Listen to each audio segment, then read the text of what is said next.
Hacking refers to the act of gaining unauthorized access to computer systems or networks for the purpose of stealing data, disrupting operations, or causing damage.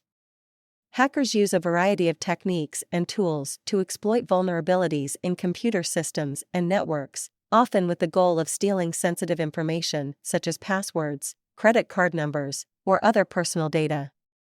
Common hacking techniques include phishing attacks, malware, social engineering, and brute force attacks.